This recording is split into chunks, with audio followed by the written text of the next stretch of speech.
Hi, this is Emily Beach, and in today's video I'm going to show you how to make these quick and easy pinch pot pumpkins. To start making my pinch pot, I'm going to start out with a ball of clay. This ball of clay is about the size of a golf ball. You could certainly work larger. Just keep in mind that the finished product will be about double the size of clay that you start with. The next thing I'm going to do is cut my clay in half. I'm using a metal rib tool, but you could use a plastic gift card or student ID card or a knife.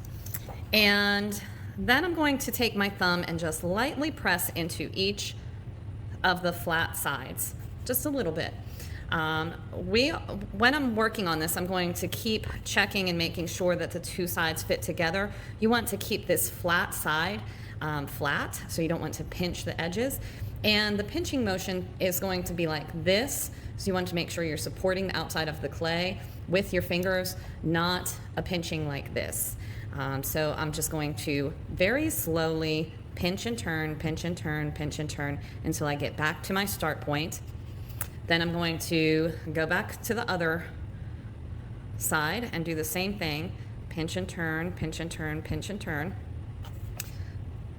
Check and make sure they fit together. This side is a little bit smaller, so that just means that I pinch the other side just a little bit more. So let's go ahead and pinch and turn, do that the full way around. Okay, now they do fit together. Just slowly pinching and turning each of the sides. I'm gonna go over to the next one, pinch and turn. We're gonna keep doing this until the walls are about the thickness of a pencil. We're almost there. And just making sure that you do this very slowly. You don't want to do this in one time. That's why I'm going back and forth between the two sides and continue to check and make sure that they fit together. You might be able to get both thumbs in there.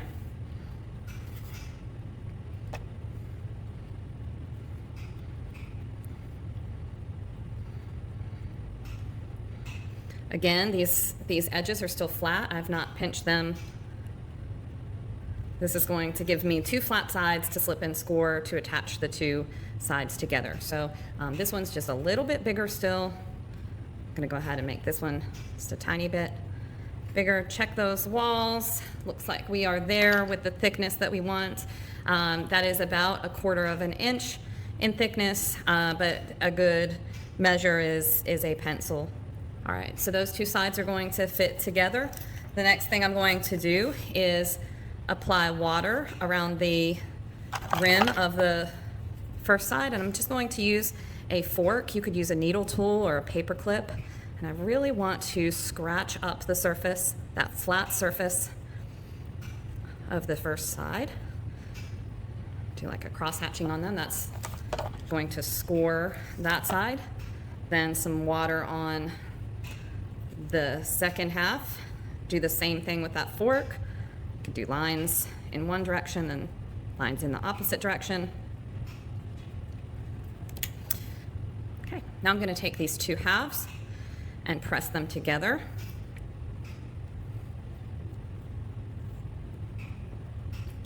And then I'm just going to use my finger to smooth out that seam.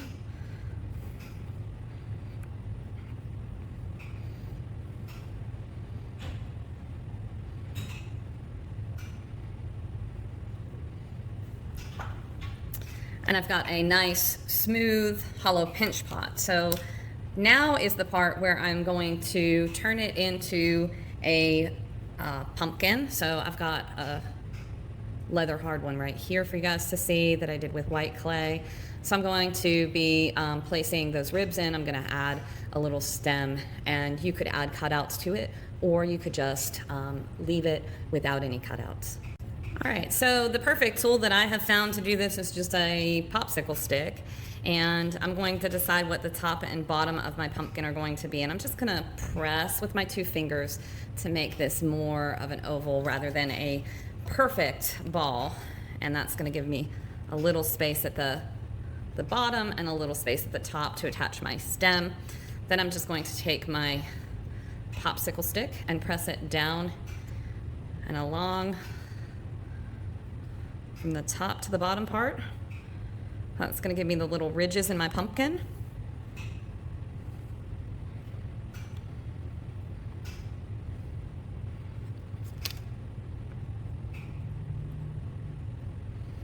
You could add more or less depending on what you want it to look like.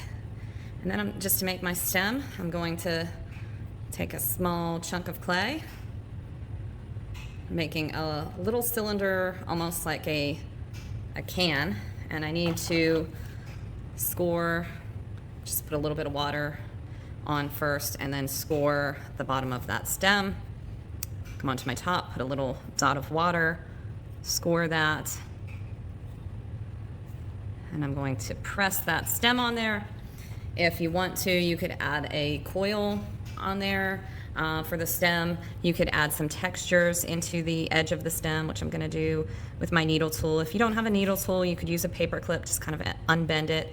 That works very well as a needle tool if you don't have one available.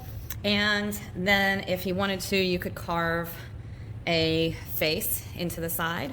And if you don't want to carve a space into the side, just put a little hole in the bottom with your needle tool. This will help with drying and so that it will vent when it is fired in the kiln. So there you have it. Thanks for watching.